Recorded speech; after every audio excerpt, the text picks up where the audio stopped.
On this Sunday show, we're talking some of the sport's best, looking like, well, some of the sport's best, plus the details behind one New York track making a difficult decision and much more. Let's go.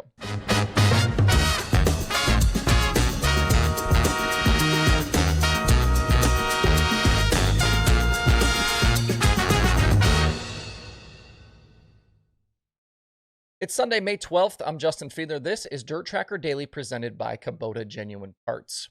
First off, happy Mother's Day to all the moms out there. Hope you guys have a great day. And if you're not a mom, make sure you call your mom today.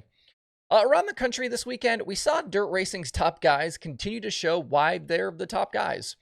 With the Lucas Oil Late Model Dirt Series, I said before the East Coast trip a few weeks ago that Ricky Thornton Jr. had looked a little more human this season after a dominating record-breaking 2023. Some people chose to call me out about that. But in the 4 races since, that team is back in stride. 3 straight Lucas victories between Georgetown, Port Royal, and then Farmer City on Friday, plus a second-place run at Fairbury on Saturday. I definitely think we're seeing the 20RT return to the perch as the top team in dirt late model racing right now, especially during an Illinois trip where we saw Bobby Pierce miss the show completely on Friday and finish 16th on Saturday. I was asked when was the last time Pierce just flat missed a feature, and looking around, I think it was actually at Farmer City in 2023 with Lucas. Definitely not something we've seen from the smooth operator here lately.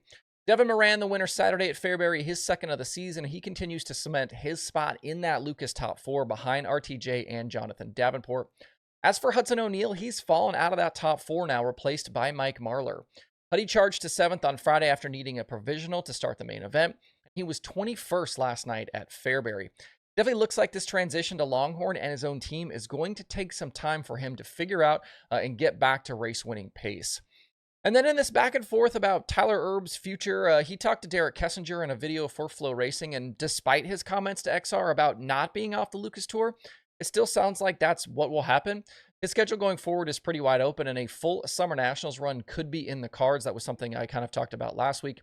He had weekend finishes of 11th and 14th, needed provisionals both nights to be in those main events.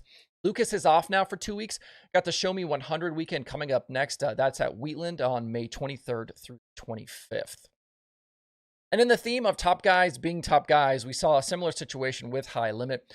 Brad Sweet nipped James McFadden at the line for the Friday win at 34 Raceway and then went 11th to 2nd last night at Tri-City.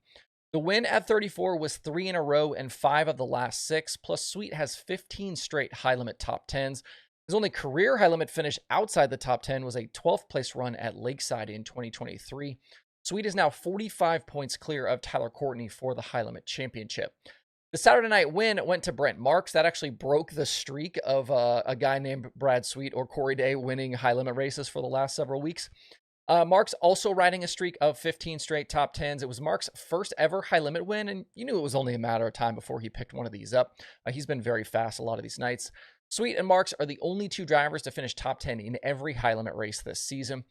14 races deep at this point, I feel like we're starting to see things kind of settle out with who is where in that high limit running order. And it's no surprise that the top 5 right now are Sweet, Courtney, Marks, Corey Day, and Rico Abreu. I do think, too, that James McFadden and the Roth 83 will stay in the mix for a charter. Also, remember Dominic Scelzi, he started the season in that car. They are still very much in the fight. I know you see James McFadden a little bit further down the order, but that car is 6th right now in the owner standings, and that owner standings is what decides who gets those charters. High Limit is off today, but they are back Monday with a stop at Kokomo. Speaking of High Limit, their run through New York next weekend will look a bit different with the Saturday race at Fonda Speedway now canceled. The language in that release read, quote, safety concerns coupled with a wet forecast leaving the track unable to make the proper adjustments in time have led to series and track officials agreeing to cancel the event for this year, unquote. If you aren't aware, Fonda has been dealing with track surface issues all season, and this move to cancel was no doubt the right call. Their May 4th weekly program ended with just 5 modifieds left on the track during the feature, and all of this stems from an off-season project to resurface the racetrack with new dirt. Promoter Brett Deo supposedly spent $50,000 to bring in new clay, and that combined with a wet spring has caused rough track conditions and rocks to be an issue. After the problems from the May 4th race, Deo expressed uncertainty about the May 11th program in an interview last week with Ari Auto. That was canceled. He also called into question the status of the High Limit show, and then it wasn't long after that that the High Limit race was officially axed. With the added context of the recent conversation around safety, especially with high limit after Riverside, I think some were quick to jump to some conclusions about this cancellation and the reasons behind it.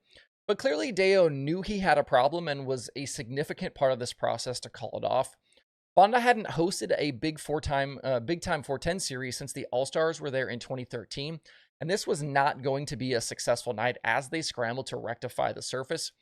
I've seen others point out some of the additional potential safety issues at Fonda, and maybe some of those things were discussed as well between Deo and the high limit brass.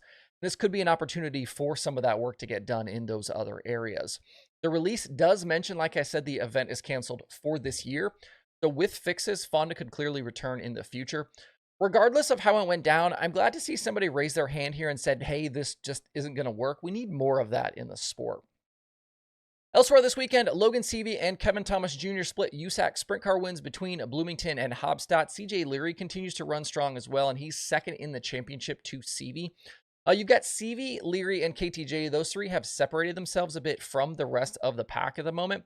Justin Grant involved in another incident. He crashed at Hobstadt, and Brady Bacon is winless since Hobstadt in September of 2023.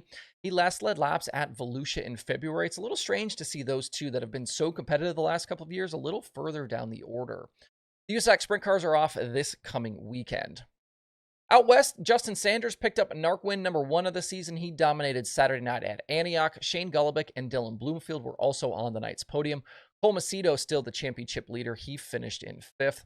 With the Extreme Outlaw Midgets, Ashton Torgerson picked up his second win in a row Friday at Humboldt, and then it was Cannon McIntosh being in the right place at the right time to capitalize on a late flat tire from race-long leader Ryan Timms. That happened Saturday at 81.